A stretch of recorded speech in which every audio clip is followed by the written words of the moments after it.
সকাল সকাল রেনাকে self dependency নিয়ে জ্ঞান দেওয়াতে দেখলাম টুক করে স্কুলে ঢুকে গেল। বুঝলাম না যে আমার কথাটা প্র্যাকটিস করার জন্য ঢুকলো নাকি আমার কথা থেকে পালানোর জন্য। মাঝে মাঝে আমি খেই হারিয়ে ফেলি আর এরকম লম্বা লম্বা জ্ঞান দিয়েই যাই। আসলে ওর সাথে যে কোনো কনভারসেশন আমাকে প্রচন্ড খেলাছলেই করতে হয়।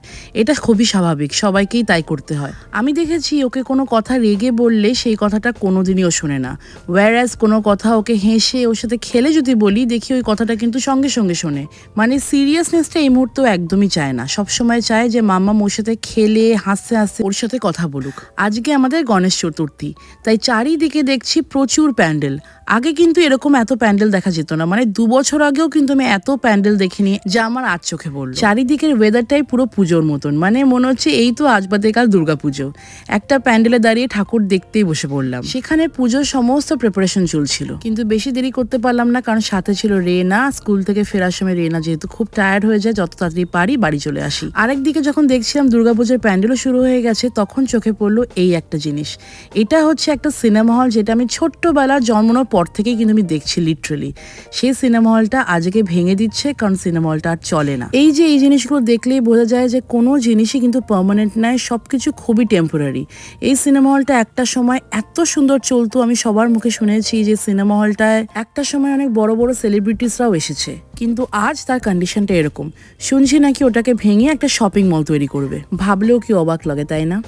যাই হোক, বাড়িতে এসে যখন এসব চিন্তাভাবনা করছিলাম, তখন হঠাৎ দেখছি রেনা ওর গণেশ ঠাকুরটাকে নিয়ে, যেটা কিনা একটা পুতুল ফর্মে, সেটাকে নিয়ে খেলছে।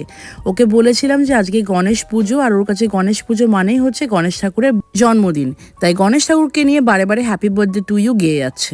শেষমেশ একটা কেকও চেয়ে বসেছিল, আর সেই কেকটা কেনার নাম করে সন্ধ্যাবেলা ওকে নিয়ে গেলাম ওর চেস ক্লাসে, নাহলে কিছুতেই বাবু যাবেন না। আজকে যে কি হয়েছে কে জানে, গণেশ ঠাকুরের জন্মদিন, তাই ও কোনো কাজই করবে না, মানে ক্লাসেও যাবে না, পড়াশোনাও করবে না, কিচ্ছু না। উনি খালি কেক কাটবেন, সেলিব্রেট করবেন, ফ্রেন্ডসদেরকে ডাকতে হবে। কোনোভাবে ক্লাসে গিয়ে তারপর যখন খেলা ওদের শেষ হয়ে গেল, তখন একটা আমাদের সাথে দারুণ জিনিস হলো। সেটা হচ্ছে, আমি জানতাম যে আমি মোটামুটি চেস খেলতে পারি, কিন্তু আজকে ওর ক্লাসে গিয়ে যা দেখলাম সেটা হচ্ছে আমি কিছুই জানি না, মানে চেসের চও নয়। বাড়িতে বাচ্চাদের প্র্যাকটিস করানোর জন্য আমাদেরকে পেরেন্টসদেরকে একটু একটু শেখাচ্ছিল। গিয়ে দেখলাম যে ওরে বাবা, এ তো কিছুই জানি না, কিছুই বুঝতে পারছি না, আর একটারও নাম ঠিক করে জানি না মনে হয়। আর আমাদের এই বেকায়দায় পড়ে যাওয়াতে বাচ্চাদের ভারী মজা। কিন্তু ওখানে বসে ঠিক করলাম যে রেনার সাথে সাথে আমিও এবার চেসটা একটু শিখবো ওদের কাছেই। অল টুগেদার ব্যাপারটা কিন্তু ভারী মজা লাগলো। থ্যাঙ্কস টু রেনা যে ওর জন্য আজকে আমি জিনিসটা উপভোগ করতে পারলাম। Thank you for watching my mini vlog. Tata.